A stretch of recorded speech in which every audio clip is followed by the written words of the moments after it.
네, 정치권 현안 짚어봅니다. 민병덕 더불어민주당 의원, 김성태 전 국민의힘 원내대표, 홍영식 한길 리서치 소장, 김미연 RN서치 소장 나오셨습니다. 네 분 어서 오십시오. 예, 안녕하세요. 민 의원님, 이재명 대통령 부부가 한복을 나란히 입고 취임 후 첫 추석 인사를 했습니다. 명절에 즐거움만 나누기에는 민생의 어려움이 여전히 크다면서 한없이 무거운 책임감을 느낀다 이런 표현을 했네요. 네. 저희가 정부가 바뀐 지 120일 정도 지나지 않았습니까? 네. 그 120일 동안에 많은 현안들이 있었습니다만은 이재명 정부가 가장 중요하게 생각했던 것은 민생이었습니다. 네. 그래서 뭐 이번에 추석 때도 봤지만 민생회복지원금, 민생쿠폰, 제 지역구 안양 관양시장을 들렸는데 상인들도 좋아하고 시민들도 너무 좋아했습니다. 네. 그리고 100만 이상이 혜택을 받던 그 자영업자 부채 조정 이런 것들을 해왔던 거죠. 그러다 보니까 경제 지표들이 약간씩 지금 변하고 있습니다. 그래서 이번 그 대통령의 추석 인사는 단순한 인사말이 아니라 네. 민생을 가장 중심으로 두겠다는 약속을 재차하신 거라고 보입니다. 네. 이재명 정부에서 하고 있는 어떤 성장이라든지 개혁이라든지 결국 이것이 모두 국민의 삶을 풍족하게 하기 위한 것 아니겠습니까? 네. 올해 뭐 어려운 사람들 많이 있을 텐데 다 같이 사는 추석이 되길 바랍니다. 김성태 전 대표님, 추석 연휴 첫날 이재명 대통령 북녘땅이 보이는 장소를 방문했습니다. 이 자리에서 이 대통령은 최소한의 이 소통이라도 이루어졌으면 한다고 했는데 여전히 북한과의 어떤 교류 의지를 강조했습니다. 어떻게 들으셨습니까? 그렇습니다. 이제 인천 그 강화 평화 전망대를 방문을 했었죠. 지난번 9월 24일 날 유엔 총회 기조 연설에서도 이제 남북 간 교류 그리고 이제 관계 정상화 비핵화 이런 뭐 로드맵을 제시하면서 이제 실질적으로 북한을 이제 핵 보유국으로 사실상 인정하면서 그런 가운데도 이제 남북 간의 실질적인 교류는 이루어져야 된다. 특히 실향민들 과거에는 이제 뭐 이런 생사 확인이라든지 또 네. 편지 교류 이런 정도는 이루어졌었는데 북한 측이 너무 지금 경색시킨 그런 가운데 특히 2020년도 그러니까 개성공단의 남북연락사무소 폭파하고 난 이후부터 일체 모든 남북 간 실향민들의 교류는 다 끊어버렸죠. 네. 막 그런 측면에서 그걸 좀 복원을 하고 싶다는 그 메시지를 북측에게 추석을 맞이해가 전달했고 그 이후에 이제 근처에 아동 그런 그 양육시설이라든지 전통시장 방문하면서 그 지역 주민들의 이제 민심도 챙겨보는 그런 역할을 하셨는데 아무튼 뭐 지금 현재 북측의 변화가 좀 가시적으로 있어야만이 이재명 대통령이 지금 취하는 그런 남북관계 개선 부분도 뭐 좀 실효성이 있지 않겠나. 그렇지만 네. 현재는 요원한 상태죠. 김미연 소장님, 이어서 이 대통령은 아동 양육시설을 방문하고 전통시장 상인들과 점심을 했고 또 오후에는 서울의 한 지구대를 방문해서 연휴 없이 일하는 경찰관들을 격려하기도 했는데요. 이 대통령 자주 전통시장을 찾는 이유 따로 있을까요? 그렇습니다. 여러분도 잘 알다시피 대통령의 개인적인 삶하고도 좀 연관이 있지 않습니까? 어머니께서 시장에 이제 공중 화장실을 청소하면서 생계를 꾸린 것을 알려졌고 본인이 어린 시절에 상당히 시장 근처에서 자랐다는 거는 다 알고 있는 사실인데요. 그거에다 플러스 대통령은 현장을 알아야만이 정책을 잘 실현할 수 있다고 생각하시는 분이기 때문에 이 현장을 통해서 직접 상인들과 소통하면서 이 정책이 얼마나 잘 먹히고 있는가를 본인이 이제 현장의 목소리를 통해서 스스로 체험하기를 바라는 것 같아요. 그래서 현장의 목소리를 정책에 반영하고 이런 것이 어울려져서 이게 자주 이제 전통시장을 찾는 것 같습니다. 거기에다가 이제 전통시장을 가면 말 그대로 이제 서민들의 삶을 볼 수 있기 때문에 서민의 삶이 얼마나 이제 잘 되고 있는지 아니면 어려움이 무엇인지를 알아보기 위해서라도 이렇게 자주 전통시장을 찾는 게 아닌가 싶습니다. 지난해 이즈음 이재명 대통령이 이 프로그램에 출연할 때 김혜경 여사 음식 관련한 언급이 있었는데 한번 직접 들어보고 얘기 나눠보겠습니다. 김혜경 여사 요리 실력이 대단하다고 하던데요. 최근에 보니까 요리책도 많은 인기를 끌고 있고 추석 연휴 기간 동안에 그 요리 실력 좀 발휘해 주셨습니까? 추석 때는 제가 고향에 가는 바람에 네. 평소에 아주 많이 즐기고 있습니다. 네. 실제 요리 실력 대단하십니까? 실제로 음식 잘해요. 네. 제가 놀랄 때가 많습니다. 네. 근데 사실 제가 결혼할 때는 그 밥도 잘 못하는 사람이었거든요. 네. 어느 날 보니까 많이 바뀌었더라고요.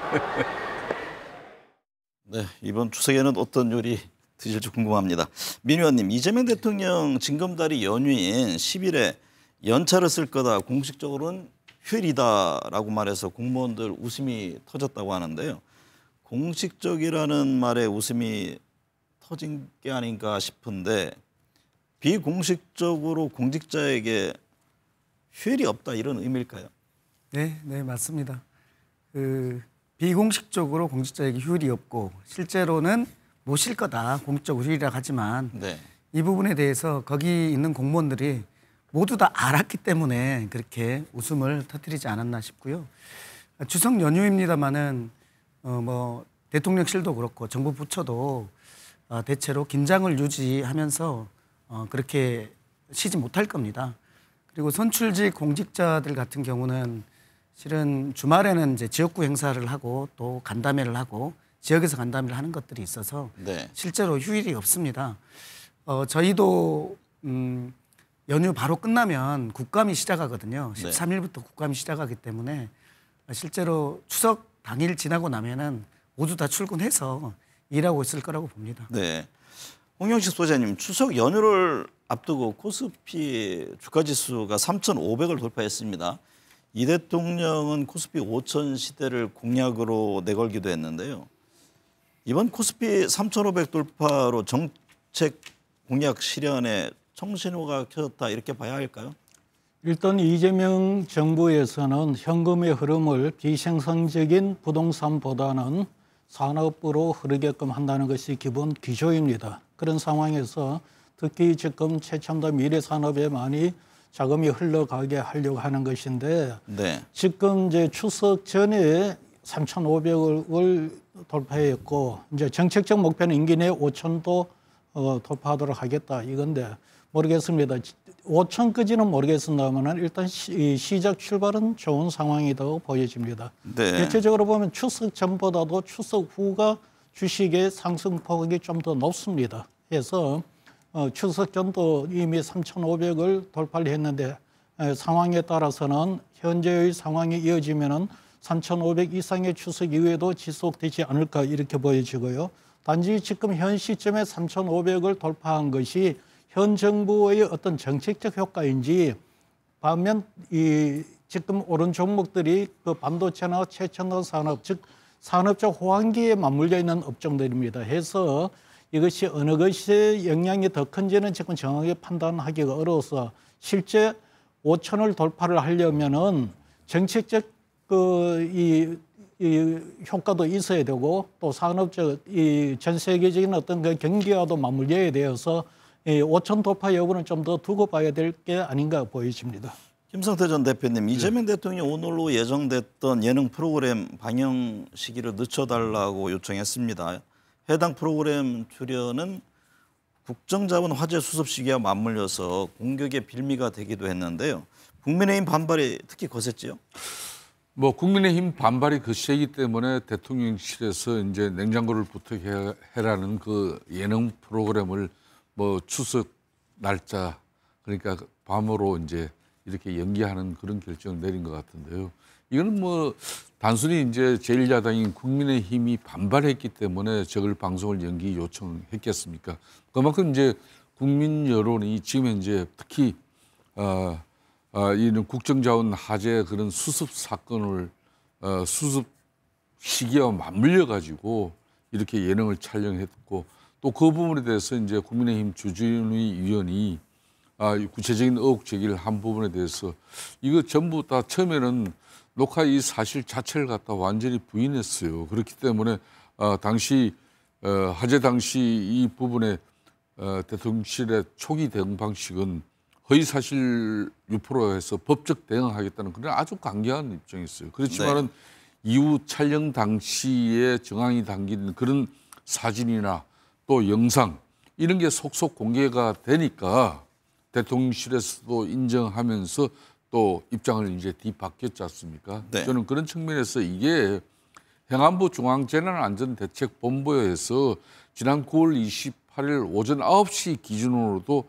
지금 국정자원센터 내에 7-1 전산실이 거의 뭐 전소가 돼버리고 그리고 전산 장비가 한 750대가 다 이제 불타고 또 배터리 384대도 이게 완전히 불이 탄 상태였어요. 이런 막중한 시기에 대통령이 이렇게 이제 특히 대한민국의 행정 전산망이 셧다운 마비돼 있는 이 시점에 한가하게 부인과 이렇게 이제 물론 추석이라는 특수한 상황이 있습니다만은 예능 프로그램을 만들 정도로 여유가 있는지 네. 그건 아니라는 게 이제 국민의힘 입장이고 그 국민 여론을 일정 부분 야당의 주장이 국민 여론이 형성되니까 아마 이 부분을 지금 연장시켜 나간 부분인데 아마 이 여론 부분에 대해서는 뭐 대통령실 입장에서도 상당히 지금 따가운 입장이죠. 네, 김면 소장님, 대통령실은 해당 프로그램 녹화 시기에 대해서 28일 오후에 녹화했다면서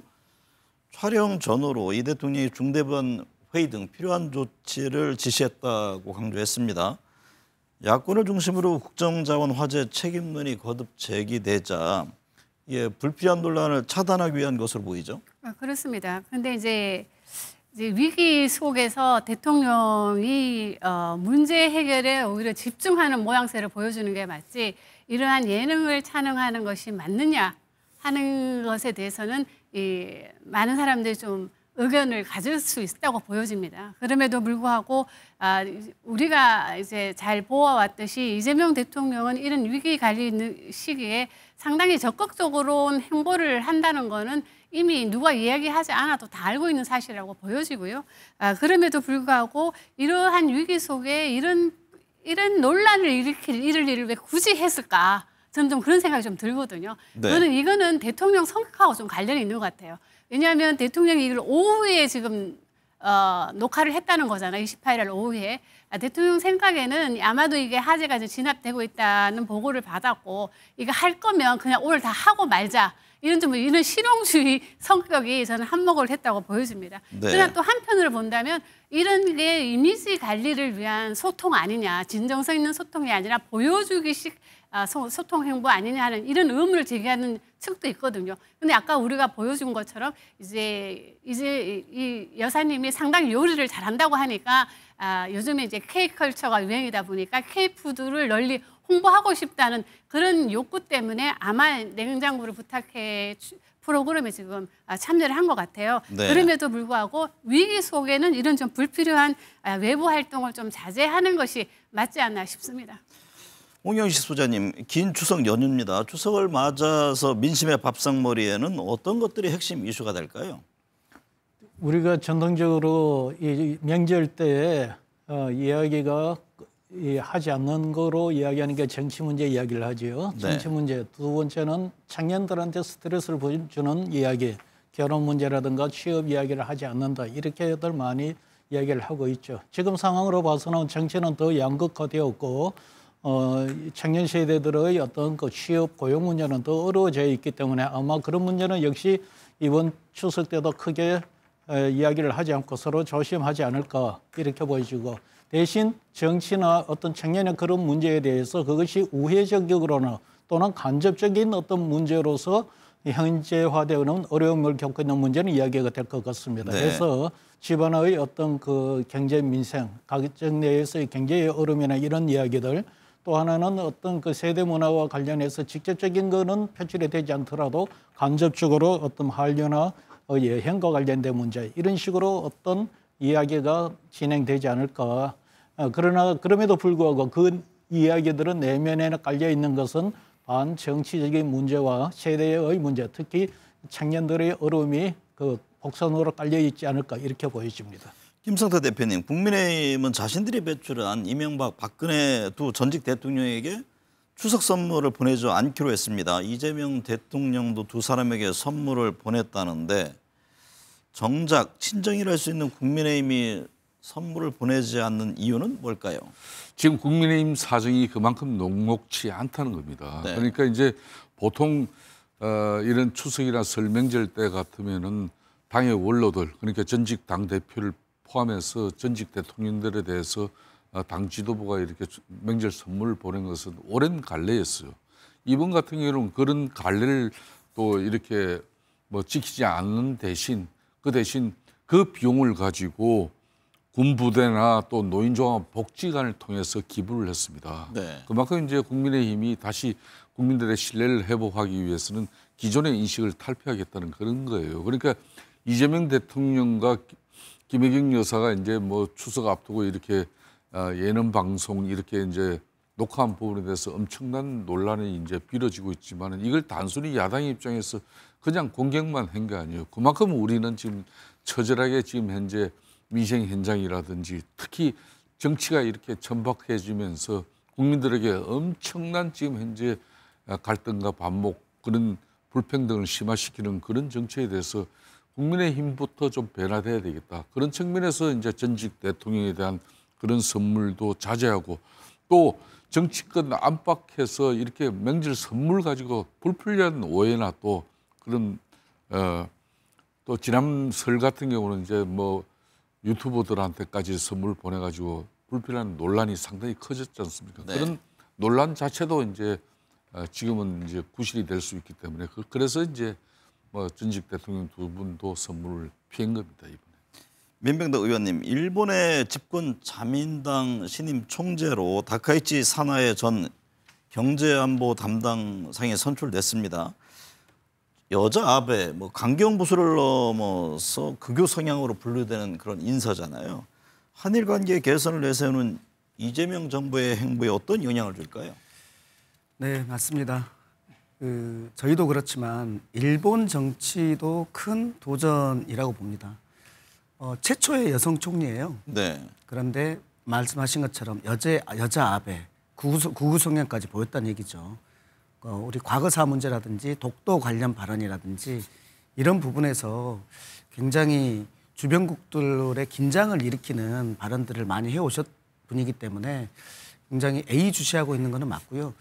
다만 이번 그 총재 선거 과정에서 조금 더 완화된 누그러뜨린 모습들을 보이기도 했어요. 네. 북한, 러시아, 중국 얘기를 하면서 한국과의 협력이 필요하다라는 인식을 보이긴 했거든요.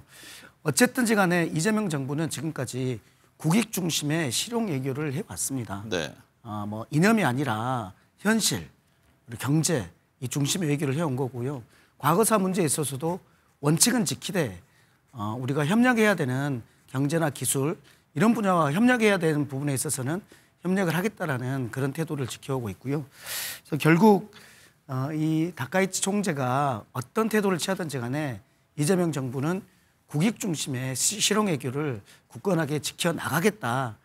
그럴 것이라고 봅니다.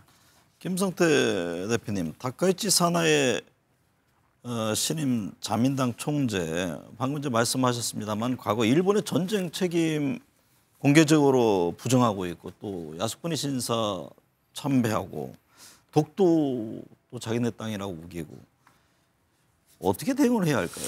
그 상당히 지금 현재 이 다카이치 사나의 이 지금 일본 뭐 정치 최초로 이제 여성 총리가 이제 사실상 탄생하지 않습니까? 네. 또 자민당 가장 보수적인 정당 자민당 총재도 이제 또 여성 총재로서 또 이렇게 새 시대를 열어가는데 뭐 기존에 이제 이분이 이제 당에 특히 아베를 포함한 그런 아베파 그런 아소유로 뭐 이런 쪽에 강성좀 보수 지층에 좀 지지를 받기 위해서 본인이 상당히 우경화적인 어떤 그런 강성 발언을 갖다 이 자민당 총재 이런 선거 기간 동안에 내뱉었지만은 실질적으로 역대 일본 총리 같은 경우는 당선되고 나면 어떤 노선에 있었든 간에 가장 중시하는 게 애교입니다. 그러니까 한미 간의 그 애교의 중요성, 또 한일 관계의 또 애교적 중요성 이런 걸 갖다 애교에 가장 그 큰 우선적인 그 중요성을 두고 있기 때문에 기존의 어떤 그런 한미일 관계 어렵게 특히 윤석열 전 대통령 시절의 한일 관계에 스틀 외교도 보관하고 또 이재명 대통령이 당선되어도 한일 관계는 그 스틀 외교 연장선상에서 불과 기시다 총리 같은 경우는 이제 물러나는 게 불과 일주일도 채 남지 않은 날짜에 부산에서 이재명 대통령은 초청해서 스틀 외교를 보여줬지 않습니까? 네. 그렇듯이 앞으로 다카이치 신화의 이런 신임 총재 같은 경우도 비록 독도 문제라든지 야스쿠니 신사 이런 부분에 대한 일본에 상당히 그 강성지층에 본인이 어필은 했지만은 일본이 처한 그런 특히 애교 안보적인 측면에서 특히 대미 관계, 한일 관계 이런 부분에 대해서는 기존의 입장을 그대로 유지하기는 어렵다고 저는 보고 있습니다. 네. 그렇기 때문에 좀 전에 앞에 민병덕 의원님이 하신 말씀처럼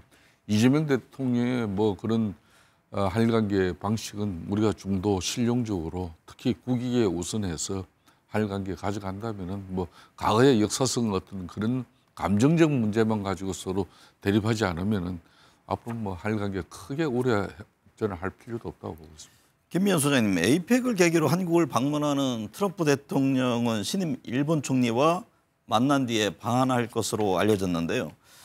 신임 일본 총리와 트럼프 대통령과의 만남, 지금 미국 입장에서도 한일 관계가 원만한 것이 필요하잖아요. 그렇죠. 뭔가 한국과의 관계 설정에서의 필요성 주문하지 않을까요? 그렇습니다. 근데 이제 지금도 트럼프가 지금 아시아를 지금 방문할 것으로 뭐 우리나라에 오기 전에 말레이시아도 갔다가 지금 오는 거로 지금 알려져 있는데요. 네. 그런 관점에서 본다면 지금 예전에는 상당히 트럼프 일기 때는 아시아를 상대하기가 매우 좀 수월했다면 지금 이기 들어서서는 관세 전쟁으로 인해서 저는 아시아에서 미국을 바라보는 뭐라 그럴까요? 마음이 지금 미국을 바라보는 국민들의 마음들이 편치 않은 상황이거든요. 네. 저는 이것도 트럼프가 잘 알고 있다고 보여지고요. 그리고 지금 말씀하신 대로 지금 신임 일본 총리가 이번에 좀 예상을 뒤엎고 지금 당선이 됐는데 저는 이게 트럼프 덕분이라고 생각합니다. 왜냐하면 지금 1차 회담에서 1차 5명이서 하는 그 TV 토론에서 이 신임 수상만이 미국과의 그 무역이 만약 불공정한다면 재협상할 수 있다고 이야기를 했거든요. 그리고 지금 알다시피 지금 일본 내에서는 이번에 그 협상에 대해서 불공정하다는 지금 여론도 상당히 높은 걸로 지금 알려져 있거든요. 네. 그렇다면 이 이제 신임 수상 같은 경우는 본인의 지지층을 견고히 하기 위해서라도 이 미일 협상에 대해서는 좀 되짚어 보려고 할 것 같아요. 그렇기 때문에 아마도 트럼프는 이번에 방문해서 첫 정상회담이기도 하지만은 뭔가 좀 달래려고 하는 그리고 이제 미일 동맹을 더욱더 강력하게 해야 된다는 그런 메시지를 남기기 위해서 오는 게 아닌가 싶습니다.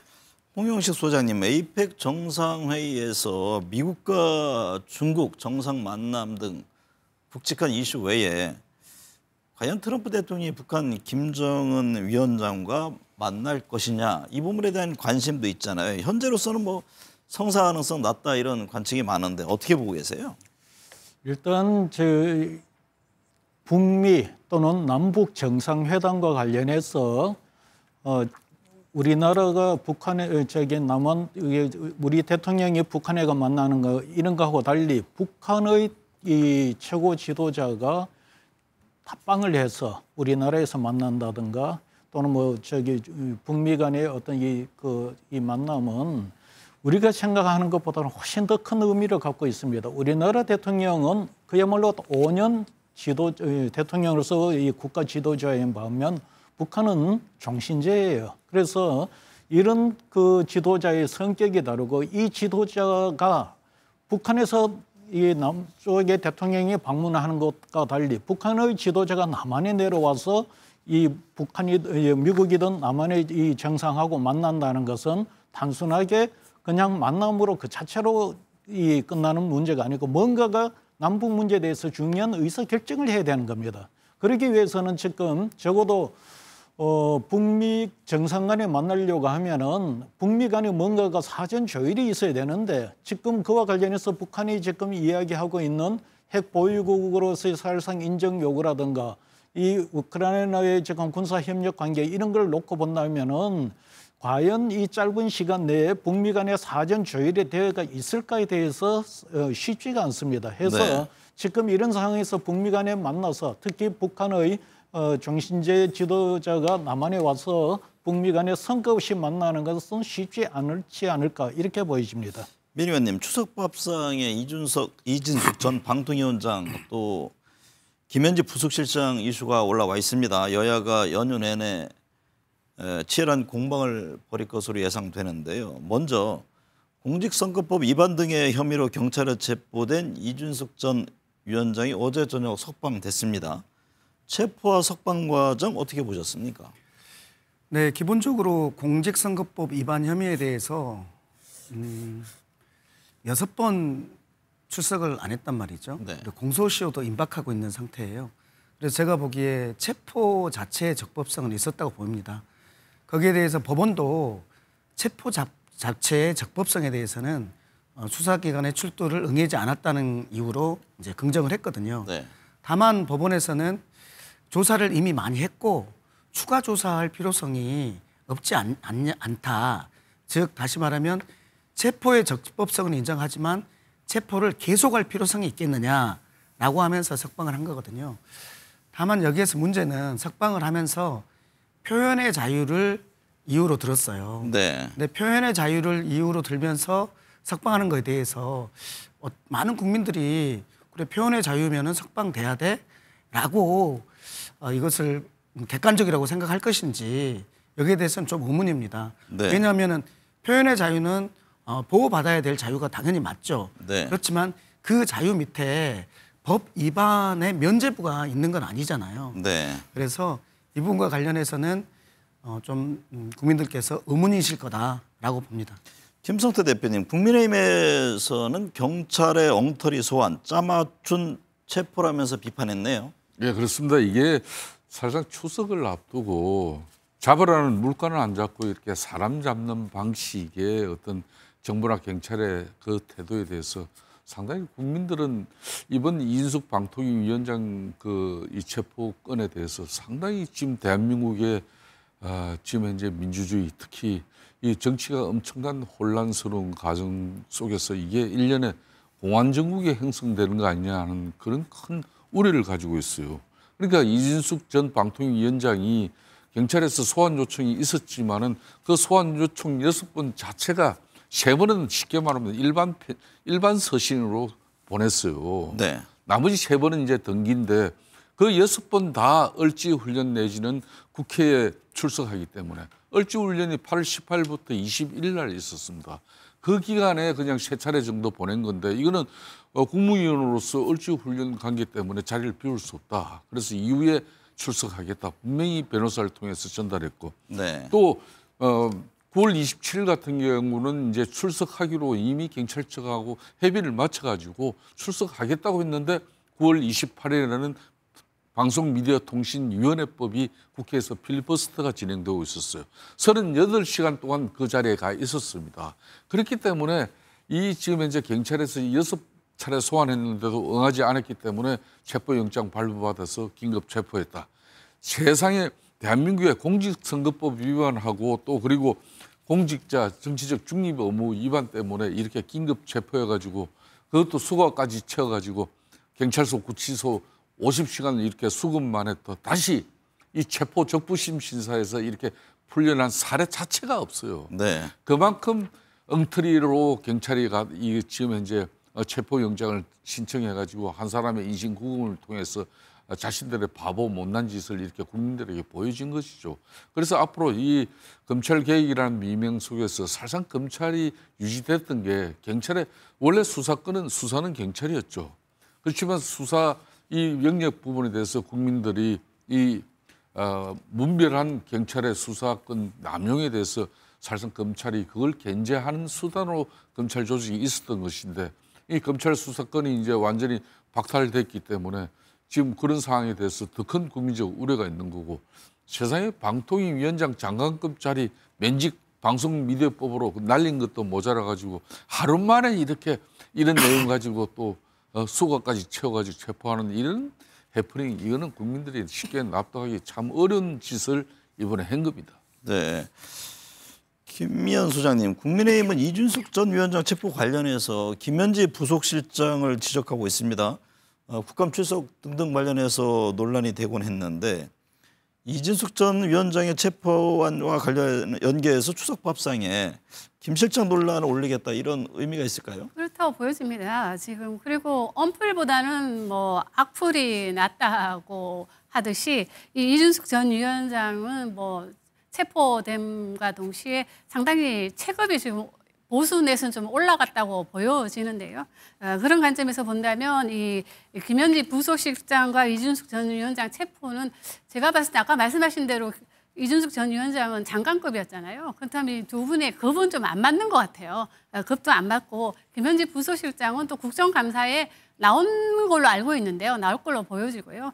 그런 관점에서 본다면 이 아마도 김현지 부속실장을 국민의힘에서는 이제 보이지 않는 실세라고 언급하면서 상당히 이제 밥상 위에 올리려고 하는데 지금 출범한 지 지금 100일밖에 되지 않아 100일 조금 넘었고요. 그리고 정확하게 김현지 부속실장이 그동안 무슨 그러니까 국민들이 우려할 만한 일을 했는가를 대해서 철저하게 뭔가 증거를 내놓고 얘기한다면 이것이 이 추석 밥상에도 올라갈 수 있겠지만 지금 그냥 단순히 최측근이다 이유 하나만으로 밥상머리에 올라가는 거는 저는 그렇게 쉽지는 않을 거로 보여집니다. 네. 홍영식 소장님, 이준숙 전 위원장 논란이 여론 흐름에는 어떤 영향을 줄까요? 제가 보건대는 일단 진영 각각 진영 중도층은 모르겠고 여야 핵심 지지층의 결집을 더 강화시킬 것 같고요. 네. 제가 볼 때는 이게 다른 거는 모르겠고 검찰 폐지 그다음 정부조직법 이 지금 법안에 대해서 이게 상당히 관련이 돼서 향후 영향을 좀 미치지 않을까. 예를 들어서 경찰이 이번에 이 수사를 진행하면서 정치적 중립성 논쟁을 지금 그 의혹을 불러일으킨 면이 있습니다. 해서 이것이 뭐 검찰이 수사를 한 건 아니었지만은 경찰이 체포를 했음에도 불구하고 앞으로 우리나라의 공직자 물론 정공직자이기는 합니다만은 그리고 일반 그 형사 관련 대상자에 대한 어떤 그 수사에 대해서 경찰이 저렇게 수사를 하는 것이 과연 맞을까? 그것이 혹시 검찰 폐지와 관련돼서 무슨 상관이 있지 않을까? 이런 식으로 여론이 연계되어서 흘러갈 가능성이 있습니다. 네. 민 의원님, 추석 귀성길에 검찰청 해체 소식을 듣게 하겠다던 정청래 민주당 대표의 공약이 실현됐습니다. 내년 10월 검찰 78년 만에 검찰청을 해체할 예정인데요. 네. 보안 수사권 등 이제 뭐 추가적인 후속 논의를 이어가겠지요. 향후 조율 과정 여전히 남아 있는 거죠? 네네, 물론입니다. 지금 뭐 수사와 기소를 분리해서 권한을 나누고 견제하고 균형을 잡겠다라는 것이거든요. 네. 수사는 중대범죄수사청 그리고 기소는 공소청으로 하는데 공소청에서 기소를 할 때 보안 수사를 어느 정도까지 허용할 것이냐 이것이 쟁점 아닙니까? 네. 저희 당내에서도 이제 이견들이 있고 논의 중인데 이제 법사위원들 중심으로 해서 완전히 보안 수사를 없애야 한다라는 강경론도 있고 또 현실론적으로 수사도 견제해야 되는 거 아니냐라고 네. 하면서 현실론도 있습니다. 그런데 이 두 가지 부분에 대해서 이미 총리실 산하에 범정부 검찰개혁 추진단이 설치됐습니다. 네. 여기에서 이제 논의를 하면 되는 거거든요. 그러니까 이것이 정치적 논쟁이 아니라 그 행정적 완성도를 높이는 그런 개혁을 해내야 되지 않겠나라고 생각을 하고 개혁은 뭐 선언만으로 하는 것이 아니라 제도를 완성하는 것으로 되는 것이 아니겠습니까? 범정부 검찰개혁 추진단이 총리실 산하에 있으니까 네. 저는 될 거라고 보고요. 우리가 하려고 하는 검찰 해체라는 검찰 이 개혁은 검찰을 해체해가지고 뭐 없애버리겠다 이것이 아니라 수사와 기소를 분리하겠다. 네. 그래서 조금 더 국민들에게도 설득력 있는 그런 정상적인 사법 시스템을 만들겠다는 것이기 때문에 저는 뭐 범정부 추진단에서 이런 충분한 행정적인 실용적인 논의들이 있을 것이라고 봅니다. 김미연 소장님, 조국 혁신당 비대위원장이 어제 14 남북 공동선언 17주년을 기념하면서 SNS에 글을 올렸는데요. 한반도 평화를 위해서 정치개혁이 필요하다. 국민의힘은 반드시 반토막 이하로 줄여야 된다 이런 주장을 했습니다.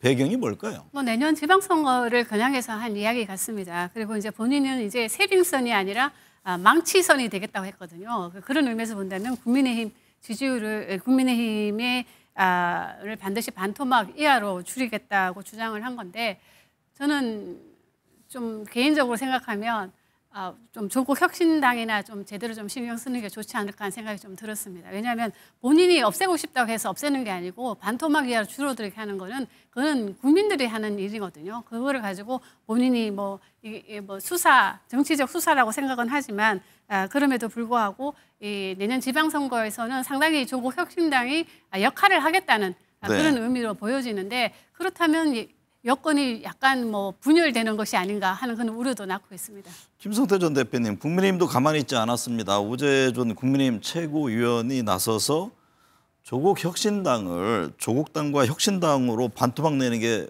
더 적절한 것 같다 이렇게 맞받아쳤는데요. 무슨 의미로 들으셨습니까? 그러니까 조국 지금 혁신당 대표가 자신의 정치적 입지를 갖다 좀 높이고 또 실추된 그런 자신의 이미지를 갖다 새롭게 국민들에게 어필을 하기 위해서는 부단한 자기 성찰과 또 많은 노력이 필요한 부분인데 이걸 지금 현재 이재명 지금 현재 정권이 출범하고 또 집권당 민주당이 지금 현재 당정 관계가 이게 얼마나 절대 권력의 지금 독단과 전횡이 만들어지고 있는지 누구보다도 조국 혁신당도 야당이에요. 네. 그런 측면에서 그 사안의 지금 현재 중요성이나 좀 위기에 대해서 고민하지 않고 이거대로 제1야당을 갖다 반토막 내는데 마치 조국 혁신당이 모든 당의 어떤 역할이나 또 거기에 모든 게 목표가 잡혀 있다 그러면 이거는 사실상 있어나 마나한 정당이죠. 사실상 민주당에 그냥 이거는 기생하는 정당으로서 이 민주당하고 대처하고 있는 그런 제1야당 국민의힘을 반또가리 내는 그런 측면에서 자기의 정치적 목표가 있다. 대단히 목표 설정 자체부터도 잘못된 거죠. 그런 네. 측면에서 국민의힘 청년 최고위원 우재준 의원이 그러면 조국 혁신당부터 반토막 내가지고 예? 그 당내 선비위를 막기 위해서 노력한 그런 당사자가 혁신당 대표를 맡고 조국 대표 같은 경우는 조국당 대표만 하면 된다. 그러니까 조국 혁신당을 쪼개라는 이야기예요. 네. 그런 이야기를 충분하게 들을 만한 지금 원인 제공을 저는 조국 혁신당 대표가 했다고 저는 보고 있습니다.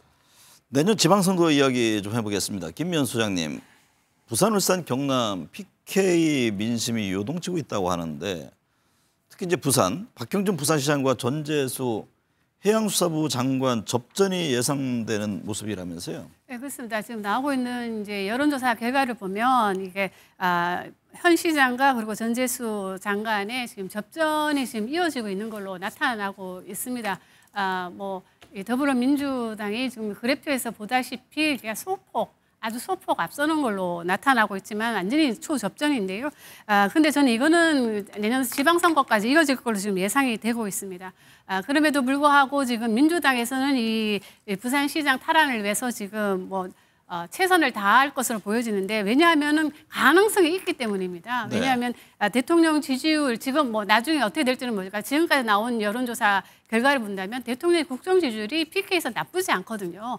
그리고 PK에서 항상 대통령이 지난번 대선에서는 한 40% 정도를 득표를 했지만 지금 나오고 있는 여론조사 결과를 보면 국정 지지율에서는 그건 뭐 40% 이상을 지금 기록하고 있기 때문에 저는 또 그리고 대통령이 이쪽에 공약을 내건 뭐 해수부 이전이라든가 여러 가지 그 공약이 지금 차질 없이 진행되고 있기 때문에 이 부산시장 선거는 상당히 내년에 피 터질 거로 보여지지만 그럼에도 불구하고 이 정통적인 지지층이라고 할 수 있는 보수의 지지층이라고 할 수 있는 PK, TK 부산에서의 국민의힘의 그 잠재력도 지금 무시 못하는 상황이거든요. 네. 그렇기 때문에 저는 이 부분은 좀 더 많이 좀 지켜봐야 되지 않을까 싶고 그리고 결국은 이거는 대통령의 향후 국정 운영을 어떻게 하느냐에 따라서 이 지지율은 매우 출렁일 걸로 보여집니다. 민병덕 의원님, 국민의힘 당연히 부산 민심 사수에 나서고 있고요. 부산 내 정당 지지율을 보면은 민주당이 뭐 높게 나오기도 합니다. 부산 민심의 대변화일까요? 아니면 일시적일까요? 저는 대변화의 시작이라고 봅니다. 네. 부산 자체가 과거에 부마 항쟁의 진원지였습니다. 민주주의를 위해서 투쟁했던 곳이라는 거죠. 원래는 야성이 강했죠. 그렇죠. 그리고 두 번째로 우리 산업 수도라고 말할 만큼 기존의 전통 산업들이 많았던 곳입니다. 그런데 최근에 이제 이 전통 산업이 쇠퇴하고 그리고 인재와 자본이 수도권으로 다 유출되고 있는 거 아닙니까? 이런 상황에서 이제 부산으로서는 굉장히 소외감을 느낄 수밖에 없는 이런 상황이란 말이죠. 네. 그래서 이제 이재명 정부는 이 부산을 정치의 눈으로 볼 것이 아니고 산업과 경제의 눈, 그다음에 균형 발전의 눈으로 이렇게 보려고 프레임을 잡고 있습니다. 그래서 지금 뭐 하고 있는 그 가덕도 신공항이라든지 그런 북구항로라든지 이런 물류에다가 그리고 이제 산업을 발전시키기 위해서 공약으로 내건 것이 그거잖아요. 동남권 투자공사를 만들겠다. 네. 이게 제가 법을 만들 것인데 네. 이러한 부분들로 계속해서 부산이 정쟁의 장이 아니라 이제 산업 발전의 전진 기지야라는 프레임으로 저희가 하고 있기 때문에 이 부분에 대해서 부산 시민들께서 인식하기 시작하는 거 아닌가, 대변화의 시작이다 이렇게 보고 있습니다. 김성태 전 대표님, 부산시장 선거는 국민의힘으로서는 중요한 지역이잖아요. 그렇습니다. 텃밭으로 여기는 곳이기도 한데 현재 부산 경남의 민심 판도에 변화가 있다고 보세요? 뭐 일정 부분 지난 4월 그러니까 부산 교육감 선거하고 또 부산 바로 옆에 이제 거제시장 보궐선거가 있었습니다. 네. 거기에서 이제 사실상 보수 진영의 교육감 후보가 민주진보 진영의 후보보다 한 20% 가까운 큰 차이가 났어요. 거제시장도 사실상 지방자치제하고 난 이후에 진 적이 별로 없는데 거제시장 같은 경우도 상당히 큰 표차로 졌죠. 그렇기 때문에 이제 부산, 경남, 울산 지역에 대한 상당히 위기 인식이 과거하고의 생각하는 방식이 다릅니다. 그렇기 때문에 이제 특히 작년 12.3 비상계엄 이후에 윤석열 전 대통령 파면 이후에 당이 엄청난 자정과 변화의 노력을 이제 앞으로도 해 나가겠지만은 우선 그동안 이제 입안된 이 보수 진영을 하나로 결집해내고 특히 중도 의원 확장을 위한 어떤 그런 당의 아까 그래서 오죽하면 전직 대통령 두 사람에 대한 추석 선물까지도 보내는 관례를 깨면서까지 뭐 이런 군 시설이라든지 사회 또 보호 시설에 이렇게 우리가 기부를 하는 그런 인식의 전환부터가 되고 있어요. 그렇기 네. 때문에 기존 이재명 대통령 특히 되고 난 이후에 내년 부산시장 탈환을 위해서 사실상 전재수 해양수산부 장관을 맞춤형 장관으로 그리고 해수부 이전까지도 부산으로 또 해버렸죠. 네. 불과 얼마 전까지만 하더라도 일본 기시다 총리가 퇴임하지만 서울이 아닌 부산에서 또 기시다 총리를 맞이하면서 부산의 정치적 의미를 그만큼 크게 이재명 대통령이 부여하고 있는 겁니다. 네. 이런 부분들이 전체적으로 이제 부산 시민들이 이재명 정권에 대한 일정 부분 변화의 뭐 인식도 좀 있지만은 그래도 국민의힘이 기존 오랫동안 그 정치적 기반에 대한 우리가 많은 변화로서 다시 다가간다면은 지금의 어떤 그런 인식은 일시적이고 앞으로 변화될 것이라는 그런 확신을 가집니다. 홍영식 소장님, 부산, 경남, 대구, 경북 이른바 국민의힘 아성이라고 불리는 지역 내년 지방선거 때 민심의 향배 어떤 전망이세요?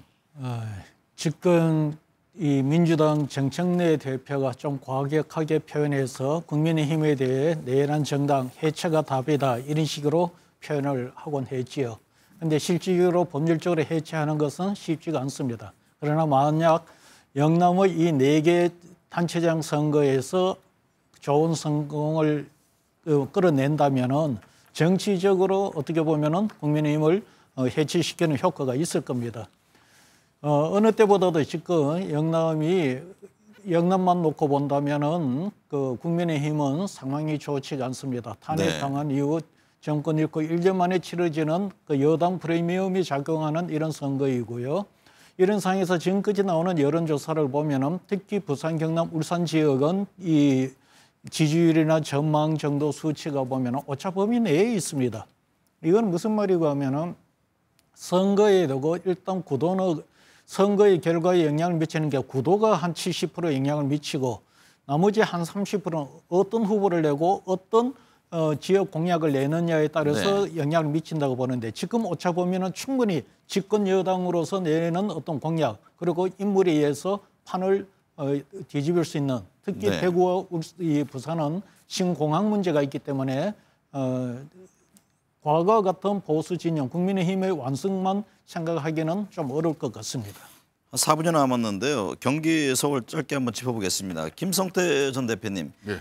경기도지사의 경우 뭐 여야 후보군 좀 여러 명이 거명됩니다. 최근에는 법사위 논란과 관련해서 추미애 법사위원장, 나경원 국민의힘 의원 대결 설도 돌던데 어떻게 보고 계세요? 사실상 지금 이제 내년 6.3 지방선거를 앞두고 특히 집권당 민주당 내에 특히 수도권 이렇게 이제 강력 단체장 이제 공천을 확보하기 위한 그런 지금 이제 정치적 어떤 자신들의 목표 때문에 지금 국회가 왜 저렇게 엄청난 혼란과 또 협치가 이루어지지 않는 그런 강성 막장 정치가 이루어지는가 하면 바로 문제가 거기에 있는 거거든요.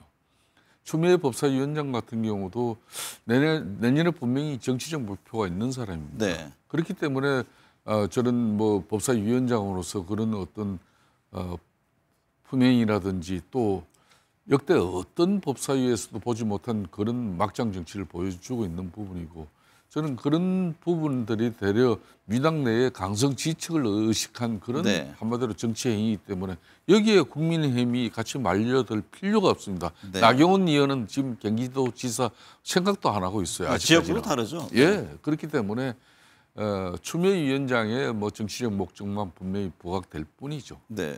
민 의원님, 서울시장 선거에서 민주당은 이제 탈환을 위해 지금 김민석 국무총리 또 강문식 비서실장 뭐 차출론 얘기까지 나오네요. 네네. 서울이 중요하죠. 수도이기 때문에 뭐 이제 정권 평가의 바로미터이고 시기적으로 중간 평가 이렇게 되지 않겠습니까? 네.